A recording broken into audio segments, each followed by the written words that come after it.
अगर इतना ही सब गलत चल रहा है तो आप चले जाइए ना न्यायालय।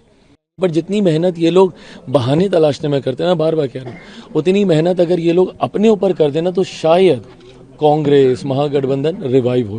मैं बस इतना कहना चाहूँगा कि ये एक ऐसा अधिकार है जो देशवासियों के सर्वोच्च अधिकारों में से एक है, मताधिकार, जिसका उपयोग कर कर आप अपने आने वाले भविष्य के जीवन को बेहतर कर सकते हैं।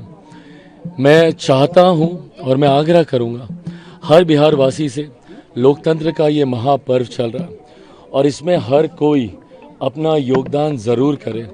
हम लोग भी चुनाव प्रचार में व्यस्तता हद से ज़्यादा है क्योंकि अब दूसरे चरण का नामांकन भी जल्द समाप्त होने वाला है, पर उसके बावजूद अपनी जिम्मेदारी का एहसास निभाते हुए आज मैं यहाँ अपने गांव, मेरे नेता मेरे पिता आदरणीय रामविलास पासवान जी की जन्मभूमि अलौली के शहर बन्नी में आज आया हूँ और मैंने अपना वोट देकर अपनी जिम्मेदारी निभाने का प्रयास किया। मैं चाहूँगा कि हर बिहारवासी ऐसे ही अपनी जिम्मेदारी को निभाते हुए अपनी सोच वाली सरकार को बनाने का कार्य करें। देखिए, ये हर बार का है, ये आरोप प्रत्यारोप कोई नए नहीं है।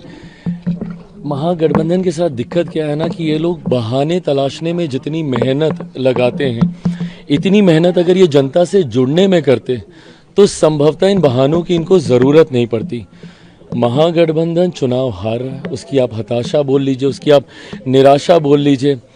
कभी ये लोग एसआईआर को मुद्दा बनाते हैं, राहुल जी रोज़ प्रेजेंटेशन पे प्रेजेंटेशन किए जा रहे हैं। अगर इतना ही सब गलत चल रहा है तो आप चले जाइए ना न्यायालय। एक बार न्यायालय का दरवाज़ा तो खटखटाइए, विश्वास रखिए हमारी न्यायिक प्रक्रिया पे, ज़रूर आपको न्याय मिलेगा अगर ऐसा कुछ गलत हो रहा है। बट आके से भ्रम फैलाना, हल्ला करना, और जब औपचारिक तौर पर, अधिकृत तौर पर अगर कोई कार्रवाई करने की बात आती है तो ये सब बैकफुट पे चले जाते हैं। ऐसे में पहले दशकों तक ईवीएम का बहाना चला था। चलिए, अब मुझे खुशी इस बात की है कि सारी ईवीएम्स ठीक हैं, अब कोई ईवीएम को कोई दोष नहीं देता। अब ये लोग वोटर लिस्ट को दोष देते हैं। अब जब चुनाव मतदान चल रहा है तो यहाँ पे स्लो, वहाँ पे ज़्यादा।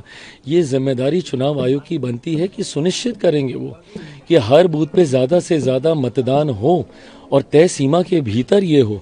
तो ये जिम्मेदारी चुनाव आयोग की भी है, तो महागठबंधन को इसके लिए कतई चिंतित होने की ज़रूरत नहीं है।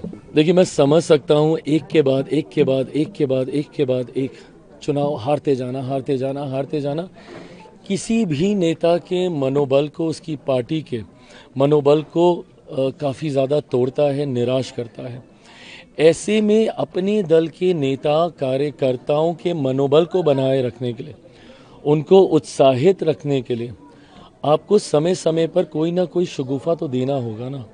आप कैसे बोलिएगा कि भैया मेरे नेतृत्व में कमी है इसलिए हम लोग चुनाव हारे? आप कैसे उनको कहिएगा कि मैं पार्टी को लीड नहीं कर पा रहा था, राष्ट्रीय अध्यक्ष की भूमिका से हटे। पर अब जब स्टार प्रचारक की भूमिका में है, हरियाणा में हम लोगों ने देखा ही कि भैया क्या हर्ष हुआ।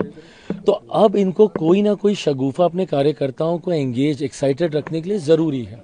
तो ये उन्हीं में से एक है। अब इसके बाद जब ये कुछ समय तक चलेगा, जब ये फिर ठंडा पड़ जाएगा, फिर ये कुछ और लेकर आएंगे। पर जितनी मेहनत ये लोग बहाने तलाशने में करते हैं, मैं बार बार कह रहा हूँ, उतनी मेहनत अगर ये लोग अपने ऊपर कर देना तो शायद कांग्रेस महागठबंधन रिवाइव हो। गिरिराज सिंह के बयान पर क्या कहेंगे? क्या बयान दिया उन्होंने? मुस्लिम समुदाय को लेकर जो है उन्होंने बयान दिया है, बुर्का जो है। देखिए, वो अपनी सोच है और वो उसको समय समय पर रखते रहे हैं। मैं ये मानता हूँ कि हर धर्म की भावना का सम्मान करते हुए कोई गलत चीज़ भी नहीं होनी चाहिए, इस बात को भी हम लोग को सुनिश्चित करना है। धर्म की आड़ में कोई असामाजिक तत्व व्यवस्था का नाजायज़ फ़ायदा ना उठाए, ये जिम्मेदारी भी हम लोग को निभानी है। पर किसी की आस्था धर्म को ठेस ना पहुँचे, ये जिम्मेदारी भी हम लोग को निभानी है। और मुझे लगता है ये भूमिका लंबे समय से चुनाव आयोग बहुत बखूबी, बहुत खूबसूरत तरीके से निभा रहा है। तो ऐसे में मुझे लगता है समय समय पर चुनाव आयोग को जब जो ज़रूरत पड़ेगी, देखिए हम लोग राजनीतिक दल हैं, हम लोग अपनी सुझाव ही दे सकते हैं। अंतोगत्वा किस प्रक्रिया को अपनाना है, नहीं अपनाना है, एक स्वतंत्र संवैधानिक संस्था होने के नाते ये पूर्णतः अधिकार क्षेत्र चुनाव आयोग का ही है। सर, वो राहुल गांधी कह रहे हैं कि वो इलेक्शन कमीशन सेंट्रल गवर्नमेंट की जेब में है।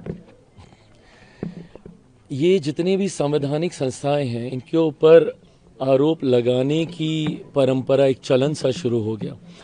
पर मैं याद दिलाना चाहूँगा कांग्रेस को कि जब सबसे पहली बार सबसे गंभीर तरीके से जब आरोप लगा था, जो राजनीतिक आरोप प्रत्यारोप नहीं थे, उस संस्था से जुड़े हुए व्यक्ति ने ही ये आरोप लगाए थे और उस वक्त उन्होंने कहा था कि सीबीआई तोता है और ये कांग्रेस के शासनकाल में हुआ था और उस संस्था से जुड़े हुए व्यक्ति ने ही ये आरोप लगाए थे। तो ये आरोप समय समय पर हर विपक्ष ने सरकार के ऊपर लगाने का काम किया है।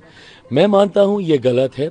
संवैधानिक संस्थाओं के पास अपनी स्वतंत्रता है अपनी कार्यशैली को पूरा करने की।